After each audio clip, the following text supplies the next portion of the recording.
You're listening to the Nerd to Know Media Network. Join us at nerdtoknowmedia.com.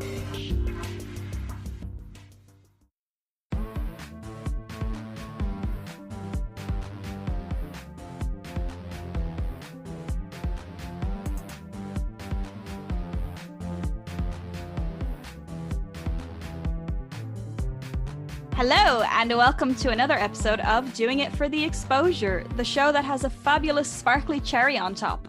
I'm your host, Mannequin Blue, and today's special guest is jewellery maker and milliner Laura Whelan of Lulanda Makes. Hello, how are you doing? Hi, I'm good. How are you doing? I'm good. I'm very excited to be here. Yeah, we're excited to have you. Yay.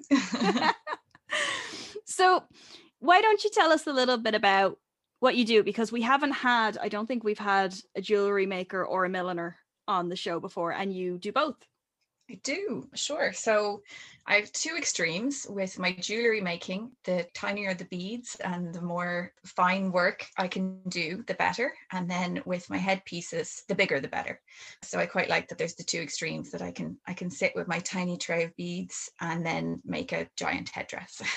So the combination that I enjoy the most. That's awesome. Although I have to say, I am partial to a giant headpiece. Yeah, sometimes I kind of just have to be giant. Go big or go home. Unless it's jewelry, then go really tiny.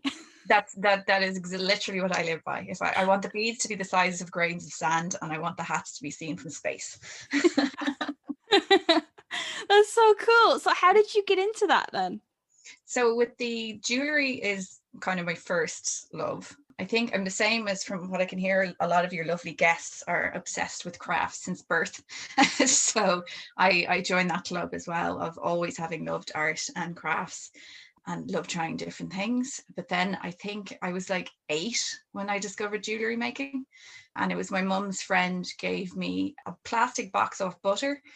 And inside there was little seed beads, and I had never seen something so small or so amazing before. And they just came in a little piece of thread, and I used to thread them onto the thread and tip them off and thread them back onto the thread. And I think it was another couple of years before I was even kind of had access to a jewelry making kit or could do anything with them. But it was actually the beads was the first thing I found. Seed beads was the first thing I saw and was like, yeah, I really like these. So that went on then. From, I'd say I've started seriously making jewelry from the age of 15, and I was making it nearly every day. And then by the age of 20, I was asked to teach jewelry making in Yellowbrick Road. And I taught classes with them, and then after a while started designing the classes as well with the boss in Yellowbrick Road. And I worked with them for about 10 years. So that really helped kind of mold my jewelry making side of things. And then along the way, there was actually in Yellowbrick Road, there was a milliner came and did a course, and I took it and then realized I had a second obsession. So then I started to do different millinery courses, and I realized the two combined were really cool. That is so cool. Like, it's, I'm always fascinated by, because I've myself dabbled in jewelry and a little bit of headpiece making, but obviously nothing to your level. So I'm just like, I want to pick your brain. I'm gonna pick yours. I've seen your creations with the balloons. They're incredible. Thank you. Amazing. Yeah, it feels like that was a lifetime ago at this point.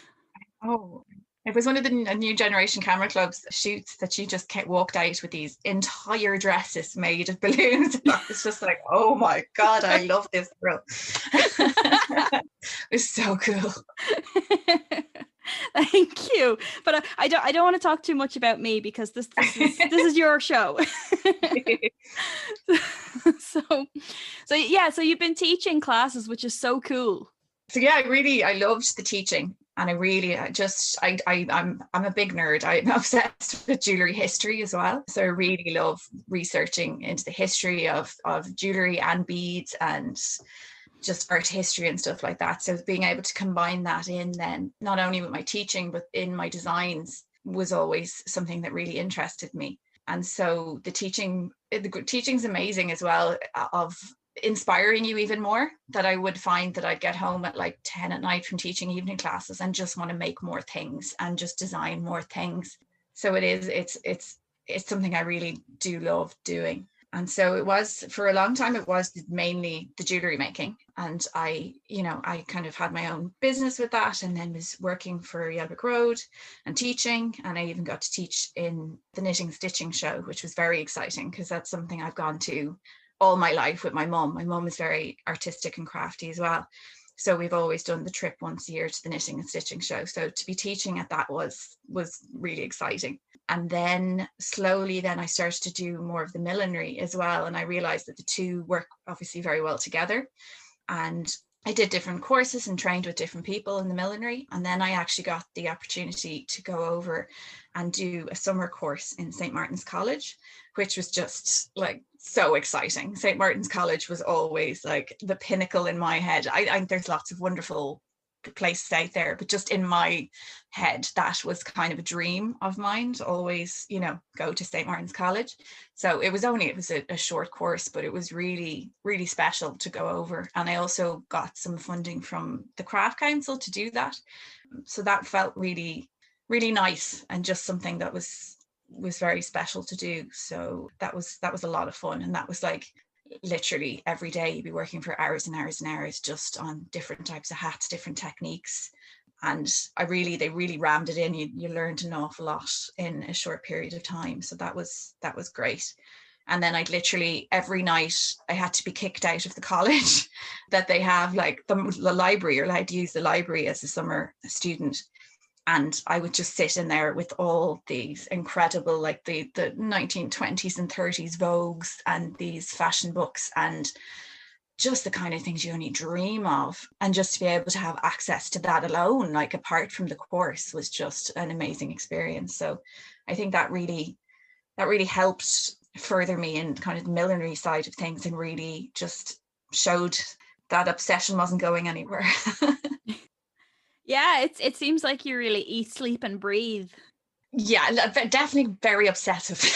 So once I set my mind on whatever craft it may be, I definitely, I find it hard to focus on anything else until it's done. So yeah, for a long time that was just jewelry, and then suddenly it was like, wait, hats are a thing. I can create these giant pieces and add beads. So it was great to combine those two together. So for a while, I did think I was going to go in the bridal jewelry and millinery direction. And I had started to kind of research that, and I was thinking I'd focus on that. And then I realized there's amazing bridal designers out there, but I just realized that it wasn't for me, that I really didn't want to make like white things. And that, again, there's many wonderful designers that do incredibly unusual and new things, but I just realized it wasn't for me, and it wasn't the direction that I wanted to go in with my work. And so it was around then it was like 2015 then that I started working box office for the Dublin Fringe. And I started to freelance doing box office in different theatres.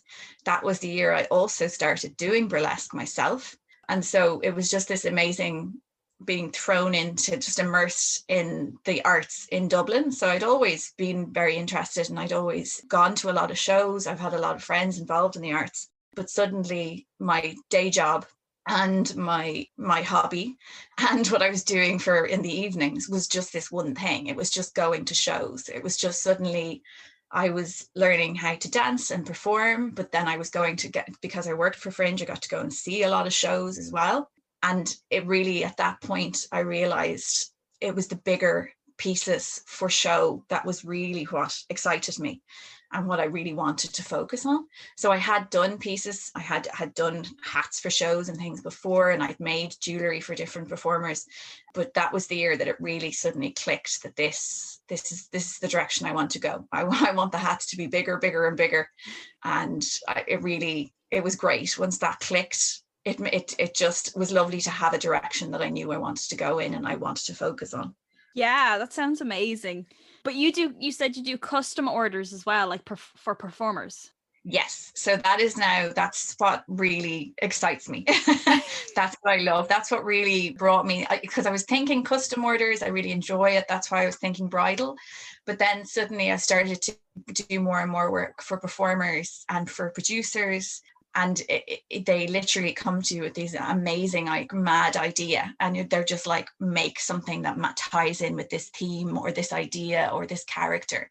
And it's so exciting. It's just this amazing feeling of just figuring it out. And it can be it's like a puzzle sometimes, trying to work together to make this thing come true, or make this vision happen. And it can be tricky at times because, like, what would your vision and their vision might be different. Yeah. Of, if they give you a theme and you're like, well, this would be amazing, they're like, no. So you do have to be aware it's a collaboration, you're working together. But that's what I love that working, and I won't give up until I have what's in their head. And I really love doing that. And also down to, like, one of the pieces I made, it isn't necessarily one of the bigger pieces I made, but it was for a performer who was doing an aerial routine, and she wanted to keep it on for the entire of the routine. So you want to defy gravity. And she was like, yep. I was like, well, give me a couple of weeks. But I did it, and it stayed on, and I watched the show with my head in my hands, but it stayed and it worked. So it's pieces like that. So not necessarily, I have made really, really spectacular pieces, but then some of the smaller pieces are the ones I'm like, yeah, that didn't budge, that stayed where it was meant to. And so they're the ones I kind of sometimes am most proud of. Yeah, no, I think it's funny actually that, because sometimes when you do custom orders, you get like crazy requests. And I love that it's not like the biggest or the sparkliest one. It's kind of more the one that stayed on upside down. Yeah, and that's the thing that I find, that I've done kind of traditional millinery training, and like I definitely like to do even more in that area. But the showpieces are different. Like the showpieces, it's more engineering, it's more structural, it's more, and I think that's the great thing when I started performing myself, was I really had an insight on what it does need to be able to do, and what is important in a performance piece. And be it if I'm doing jewellery, or if it's a costume, or mainly the headdresses. But I know myself, that feeling, if it slips when you're on stage, it's just that feeling of, oh God, no. So I'm aware, the different, I think I'm much more conscious of kind of what needs to be behind the scenes of the hat, or underneath, or in the band itself, or the extra loops to put pins into and stuff like that. But then of course performers turn around and go, yeah, I want to take it off halfway through the act. And you're like, no. That makes it a lot harder. It's not made for that. Pins, or you're going to pin it. But then again, that's good as well, because again, it's showing I'm learning, and it's another puzzle to solve. And I will keep going till I get it. Yeah, I think that is one thing I love about working in like any creative field, is that you're always met with a challenge. Yeah. And I think as well, it's just such a lovely, I know, again, so many of your lovely guests have said it, that the theatre scene, the art scene, the burlesque scene, the cabaret scene in Ireland is really special. Like it's such a special community, and it's just so lovely to be working with the people within these communities. And I think it's a really special atmosphere, and it's something I really enjoy being part of. And I kind of always had an interest in it, as I said, always being kind of on the outskirts, but to like just be able to throw myself in completely it's just so much fun, and the people are just all so lovely, and getting to know everybody in the different communities has been great. It's inspiring as well. Like, we have so many incredibly talented creative people in one small island, that it is so lovely to be around them. Yeah, and even one thing that I have found, like, as you said, they're all lovely, but because it's such a niche community, like even in the grand scheme of artists in Ireland, it's so niche that everyone's very supportive of each other. Yeah.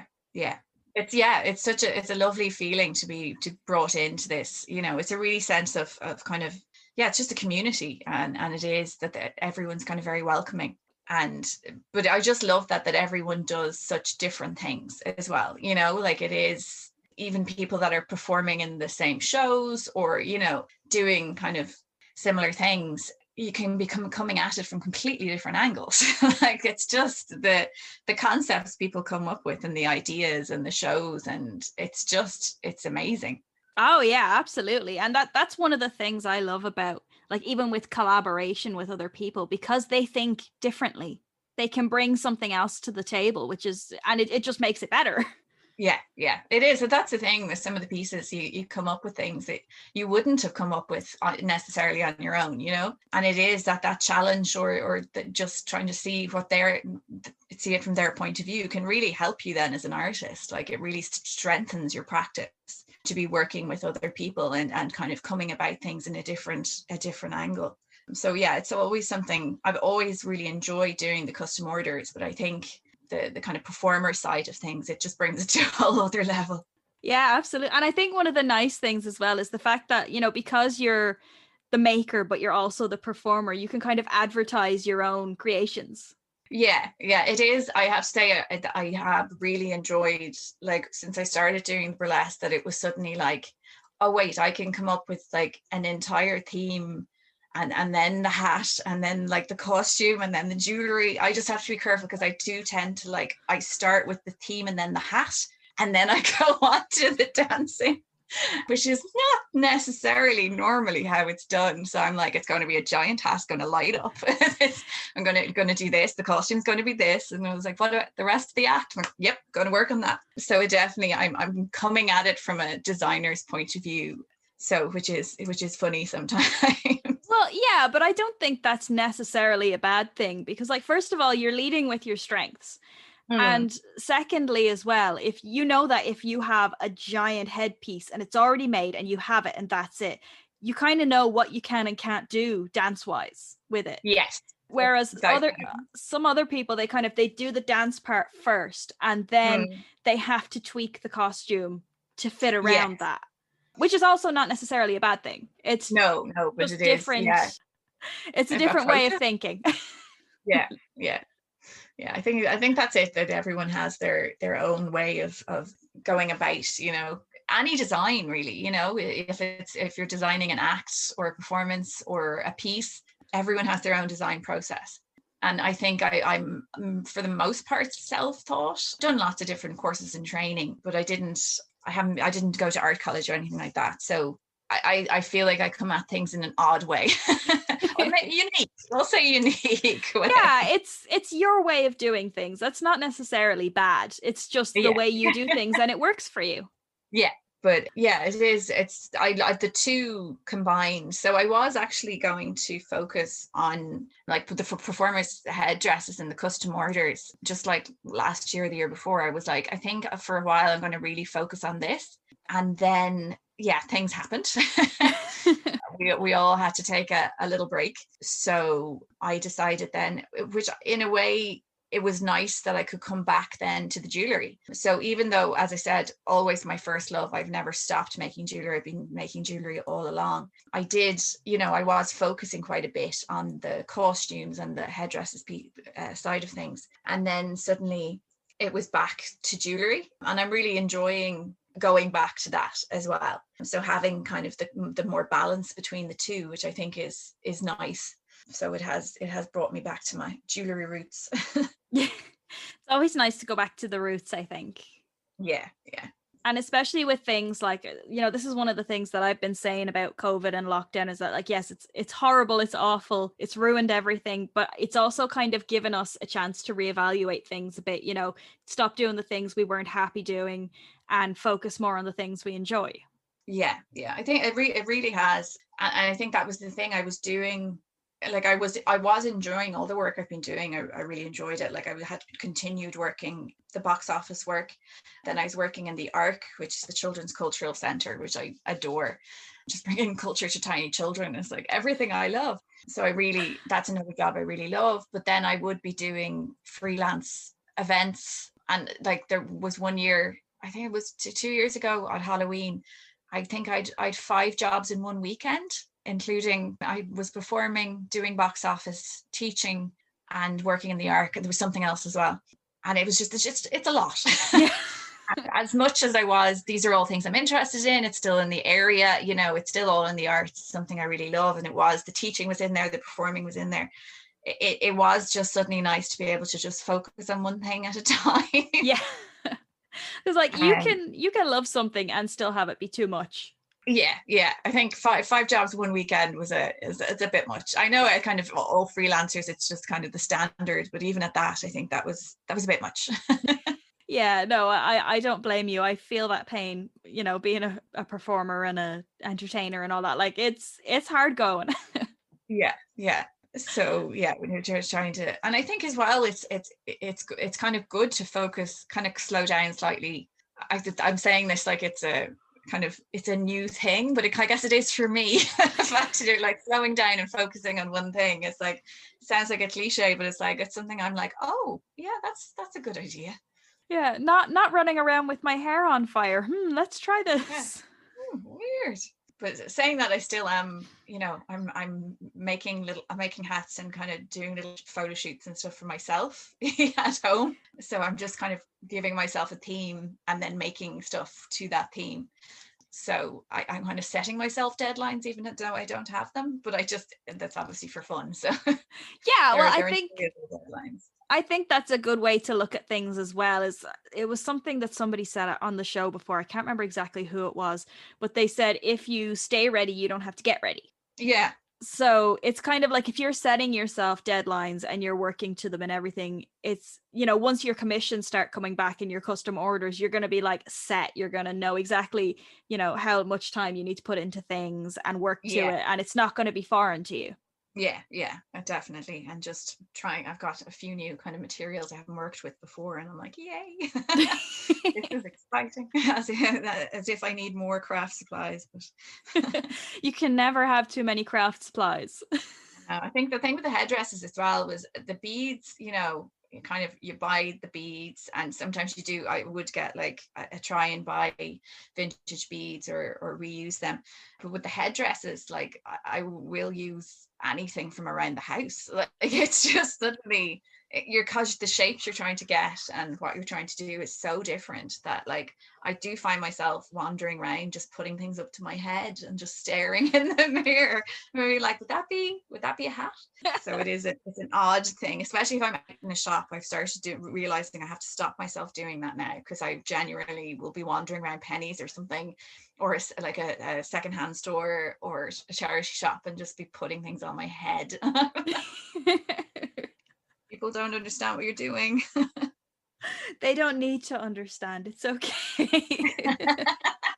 So if any of the listeners see me with an odd thing balanced on my head, I haven't lost it completely. No, you're working through your process. I'm a designer. I'm not crazy, I swear. I think we're all a little bit crazy, and that's okay. That's why I love everybody. Everyone is going around putting odd things on their head and thinking about different themes. Yeah, no, exactly. But you launched a website recently.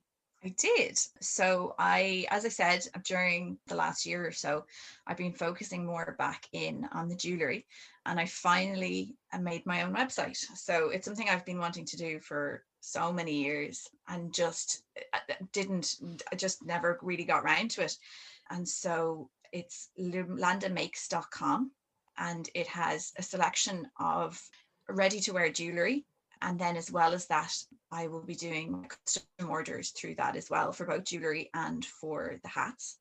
But I'm really excited to actually just have a website. It's something I've wanted to do for so long. And it's not, I just made it with Squarespace, but it's not something I've any experience in. So I actually did still find it quite tricky just to work through and set it up and do the e-commerce side of it and everything. So there was a lot of learning involved. So I'm really proud that it's, you know, it's there and it's up, and I finally have a place for my jewellery. Oh yeah, no, I can completely relate. I'm the same. I recently just set up a website with Squarespace, and like I have absolutely no experience in making websites. They said all the ads on the podcast, they say they're so easy. And I understand there's no code, but I still find myself like I'd have to read for like 20 minutes and then press one more button and then read for another 20 minutes. So yeah, I felt it took quite a while, but I'm very pleased that it exists now. Yeah, well, I mean, it looks great. I'm sorry, I'm being nosy. I'm actually looking at it. It looks really good. It's better than mine, anyway. Oh. I was really happy to finally, because I've been thinking about what I wanted out of a website and the design and everything for years. And just when I started thinking about getting one, like when I would have started jewelry making and stuff like that, you couldn't really get a nice looking professional website without paying a lot of money. Like this new thing of Squarespace and all the different platforms that you can build your own website, like that's really, it's only come along really in the last 5 years, 10 years, maybe 5 years. I think that they're good. The finish on them is so lovely and so professional looking. And that's really what I wanted. I didn't want one that just looked like I'd bought a free one. So I just knew I knew what I was looking for out of the design. So I was just delighted that I finally got there. It's really exciting. And just to put a tiny disclaimer in there, we are not sponsored by Squarespace or affiliated in any way, shape or form. But, if they want to sponsor us, Squarespace, give us money. We've gone for many other platforms. Yeah, no, I will happily take Squarespace's money if they want to sponsor, but we're not affiliated. We're just putting that out there. We're just gushing, that's all. We just have 2 lovely websites. Yeah. Come see our websites. I still find it so novel. Like I literally do a little happy dance if someone buys something. Like I find it so exciting that like I've been like selling my jewelry for so many years, but it tended to be at markets and things like that where, it really depends on the day. And then I do a lot of custom orders and stuff like that. But it's just the idea that like sometimes, I can be just making my lunch and then suddenly someone's bought something. And I know that's such a basic concept of e-commerce, but it's still really exciting to me. I just, I wanted for so many years to be able to do that. Yeah, but I mean, this is the thing with small business and, artists and stuff. Like when people buy something, it makes all the difference. Like you said, you're doing your little happy dance, making your sandwich. I'm sitting at home as well and something pops up and I'm like, oh my goodness, people like my things. And, I always want to know. I'm dying to know. I'm like, who bought it? Who are they? Yeah. Like send them an email. I'm like, how did you find out about me? Like, you can't do that. GDPR, no. Yeah, don't scare them away. No, but it really does. It makes all the difference. And that's something that, we definitely want to push on the show as well, is support artists and support small business, because we're the ones doing the little happy dances. We're not sitting on piles of gold counting our coins. Just piles of beads. There's just piles of beads everywhere.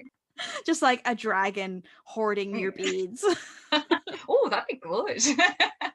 That's on my wish list now, is to get a dragon. Maybe you could make one out of beads. Oh, my friend did actually. She made an amazing girl I worked with in Yellowbrick Road is another amazing bead artist, and she made a dragon out of beads and it was great. Oh, wow. So cool. That's really fun. But yeah, it is. It was funny just thinking of I had my stuff in a pop-up show a couple of years ago. I'd hats and jewelry, but part of it was kind of a co-op, so everyone took turns in working in the shop, and it was, I think I got it during the week and it was very quiet. So I have a bad back, and I was sitting on the floor with my heat pad under the desk and there literally had no one had come into the shop in like 4 hours. So I cannot sing. I was singing to myself under the desk with a heat pad, and then a man came in and said, "Excuse me," and I jumped. So this is why it's better that I move to online sale. Can't scare them away being hidden under a desk. You're the lonely soldier. Yeah. But speaking of online, obviously because you were teaching classes and then COVID happened and everything changed forever. Have you been doing any online classes? Yes, I have been. So I did a few at start of lockdown, I did a few different online classes, and I really enjoyed it. So it was definitely, it's very different. I'm so used to working in a classroom and, going around and being able to like just be face to face with people. I guess same as everyone is finding in this new completely online world. It takes some getting used to, but I definitely found that it does work. And what I do is I send out kits. So I have everything that you need down to, I tend to do kind of more, at the moment I'm doing more seed bead work. So it would be needle and thread and beads, because that just means that you don't need any other equipment. You don't need any tools or anything like that. So you can literally just get your kit and you're ready to go. And then I've been doing the classes on Zoom, but then I also pre-record videos so that people can go back over them as well. So I don't actually at the moment, I took a break over Christmas, but I will definitely be, in the next couple of months, I'll be definitely going back to the classes. So on my website, I do actually have you can sign up for kind of occasional emails, and I promise there will be no spamming. I am not organized enough to spam anyone, but I would occasionally, let you know if there's going to be classes coming up, and they're really fun. And I have people that literally have never done any crafting before, and they still got on really well. I have them at the moment. I'm kind of doing a kind of introductory level, but they tend to be kind of little projects that anyone would enjoy doing. But yeah, I really enjoyed, it was fun. And it was just nice just to talk to a group of people about crafts and beading. And that's it. So that was really lovely. It's always great when you get to talk about, like when you get to gush about things that you love, and people are interested. Yeah, that's the thing. It's like my interesting jewelry history facts. Suddenly people are interested. So yeah, really enjoyed it. It was a challenge, like to kind of, as everyone is finding, I'm sure, with teaching and everything, to just figure out how best it works online. But it was nice to know that it does, and it's fun. And speaking of that as well, so if people want to, keep up to date with you or keep in touch with you about potential classes or, custom work or anything like that, where's the best place for them to find you, kind of apart from the website? So my Instagram, so it's Lulanda Makes as well. It's at Lulanda Makes, and I tend to I update that a lot.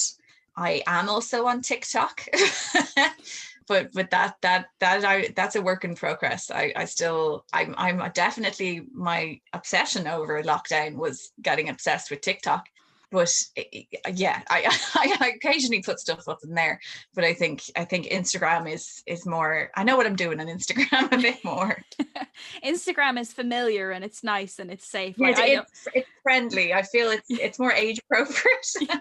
But saying that, I'm obsessed with TikTok. Like I'm watching it so much, and there's so many cool creators on there. And there's a lot of there's even from the Irish burlesque scene, there's some amazing people doing great work on there. Avril and Bonnie Boo, and there's Gloria's another one that they've got this TikTok thing down. I know, it's so funny whenever somebody comes on the show and they're like, I have TikTok, follow me on TikTok. I'm just like, I feel so old, and I'm not even 30 yet. I'm just like, these kids and their TikToks, what is this? Whereas I'm enjoying them doing them, but I'm like, I'm not promising there's going to be regular content on that. Instagram there will be, but yeah, well, I mean, that's the thing about these social medias as well, is because you have, your Facebook and your Instagram and your TikTok, and then some people have YouTube and they're doing all sorts of other stuff, and it's like, when does the art happen? yeah no, that I was saying that to my mom recently, because I'm trying to get better about the social media and making a bit of content and putting it up, but then it's like, when do I make the things? When do I do, if I'm the one, if you're the small business person that's trying to do every single thing, trying to do the social media on top of that, it's just like, I don't have enough hours in the day. There really aren't enough hours, and who has the energy for all that as well? Yeah, but I do, the one good thing I think about everything in the last year or two, and bringing stuff online, it is the accessibility as well. Like it is great that it has proven that you can long distance, or be it classes or performances and stuff like that it is possible to do it in different formats, that you don't have to be there in the room. Because my back problem is I fractured my spine when I was 10. So I've had ongoing issues with that and various other chronic pain problems for most of my life. And so access is a big thing. Like just being able to, there's days that I can't access things and I can't leave the house. So I think it is nice in a way that this has brought us evidence that it is possible to do things in different ways. I definitely, as much as everyone else, want to get back to the real world, but it is nice that it's open possibilities. So be it classes or just loads of different things. I think it is a nice thing to be more aware of for people, that is, if they have to stay at home, they can still access the different things. Yeah, and actually, that is a good point that you've brought up there as well, is that, not just for, people who have to stay home sometimes or whatever, but even for people who may want to go see shows and can't because the venue's not accessible or whatever it is. I think I do hope in the future that when things kind of start turning again, that we do have a healthy mixture of live and online, and maybe even stream live shows as well, and for people who would love to be there and support their friends and support artists but just physically can't. I think that would be a great idea. So I think like I can understand why they don't want to open it completely online, but I think they are, even like the film festivals and that, which would have always been very careful about not releasing films online, and not wanting them to kind of, if they're going to particular festivals and stuff like that, that they want to keep them under wraps. But they're suddenly realizing there is ways around that you can release them for a certain amount of hours, or that people can have access to them for 48 hours or something like that. That there is still ways of because I think it is very important that that the content is still appreciated, that way, that what's going into the art form, whatever is being created. I think people have this thinking that if it's online, it should be free, which I don't think is true, I think you still appreciate the work that's gone into different pieces and the performances and, whatever has been created. Yeah, and I think lockdown has proved that as well, just for, for people who were doing kind of online shows and still selling tickets, is that you can still make money from something online. And it's not necessarily a bad idea, because you could have twice the audience. Yeah. And that's the thing. It definitely would obviously be back. Like, I just want to be in a venue and I want someone to give the fire safety announcement. That's all I want. Like, it's so ridiculous. But I think it was one of the Abbey shows that was online. They did the fire announcement and I was so happy. So there is things like that you crave that from the real thing. But I'm sure other people's, what they want is much less nerdy than what I want. But I think there definitely could be a combination of the two, which would be great, But at the same time, I think it's very important to get everybody back into the venues and back into doing their thing, and that needs to be supported by the government, that the arts is incredibly important and needs to be supported through this. Yeah, no, absolutely, I agree 100%. We definitely need some kind of better way of handling this stuff in the future, rather than just oh, you're all out of a job now, sorry. It's so frustrating as well, that it was just like, no, this is the arts is what's been getting everyone through this. Arts and crafts. Arts and crafts. So important to everybody who's like, stuck at home and they have nothing to do and they're going mad in lockdown. Maybe, I know it's not accessible for everyone, but maybe pick up a craft and see what you can do. It is. We would both tell you it's very soothing. Yeah. And you know what, it's kind of it's a blessing and a curse, because like you said, you get creative at crazy times. You get home 10 o'clock at night and you start making things. And like, I was crafting the other day and I looked at my clock and suddenly it was midnight and I was like, oh crap. Yeah, the time just disappears. I moved home to my parents since the start of all this, but it meant that I had like all my crafting materials had to come with me. But I have actually been like slowly just bringing the stuff from my apartment back to my parents' house. So they haven't kind of felt it all moved in one go. But here we are 10 months down the road, and I'm going to need a van to move back into the apartment. Like I'm sitting in the box room in my parents' house, and it's just stacked with all the craft stuff. Yeah, it was all vitally important and needed for different projects throughout the last 10 months. But now I'm like, oh, my poor parents. They're very patient. It's good though. They support you, and that's good. No, they're great. They really are. They're very supportive of it all. I think as well it was that crafting was really important when I was younger and my back was very bad. Like I literally, I had to whatever I could do lying down, to keep me entertained. And so mum and dad were great at kind of giving me different things to try that I could do lying down to keep me entertained. And then all the jewelry making and stuff as well, I can make entire pieces lying down on flatten my back. So it's great. It means even if I'm having bad days and stuff, I don't have to stop. And then it's also like such a great distraction. Like it's a great thing to have. The hats are a little trickier. You can't really do them lying down. You can't really get the iron and the steam out on the headpieces when you're in bed. Yeah, I mean, I know it's not ideal because your back was bad and everything, but that's kind of a cool skill to have, that you can just make an entire thing. I can do an entire face of makeup, and I can craft most things lying entirely flatten my back. I place all the things on my tummy like a little otter. I can work away, flatten my back. Also, when it's got bad in work in box offices, I have moved the laptop and the phone to the floor and just worked lying on the floor. And other people find that more disturbing than I do, because I'm like, no, now I'm comfortable. Now I'm not in as much pain, so I can get on my work. Whereas they're like, but we can't leave you on the floor. But you're happy. It's like, this is more comfy than making me sit in a chair. That's something. I don't want to say it's amazing, because it's sad that you have to do that, but that's kind of a really cool skill to have. You just adapt and know to like lie under tables and sit on the floor, and yeah, it's funny. You just get used to being like, oh sorry, you didn't expect someone to be on the floor. Yeah. Brilliant. But just before we finish up, is there anything that you would like to talk about that we didn't get a chance to touch on? I'm excited about my new range of the new collection of jewellery on lulandamakes.com.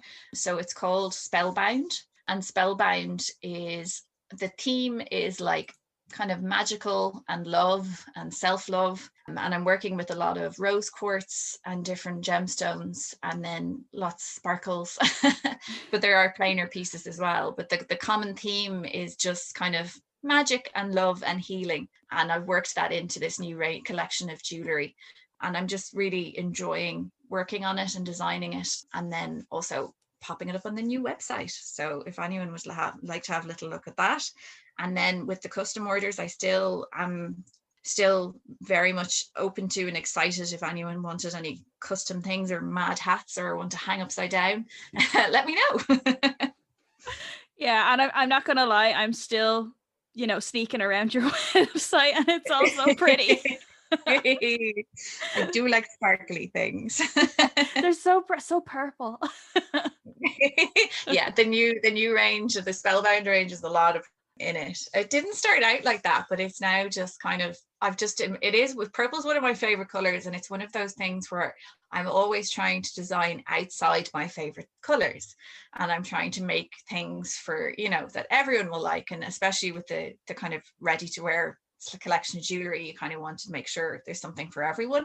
Mm-hmm. But then when I started to be like, I think I want to let myself make an entire range of purple things, I was so excited. Yeah, well, I can see why. I mean, everybody just go on the website. They're so pretty. They're just so pretty. Just do it. Since I've discovered suddenly realized that I can add the feathers from hat making into the jewelry, that is like, I'm like, why haven't I been doing this before? I have so many feathers. It's a whole new world. Yeah, it's very exciting. The little things that bring you joy. All right, I have to stop looking at this. It's all too pretty. Well, Laura, honestly, it's been an absolute pleasure having you on the show. It's been great. So nice chatting to you.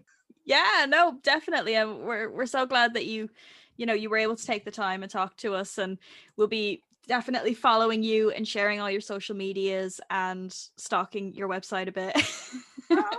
Me too. I was showing my friends your amazing balloon dresses. I was like, look at this girl stuff. This is who I'm going to talk to later. Oh, you're so sweet.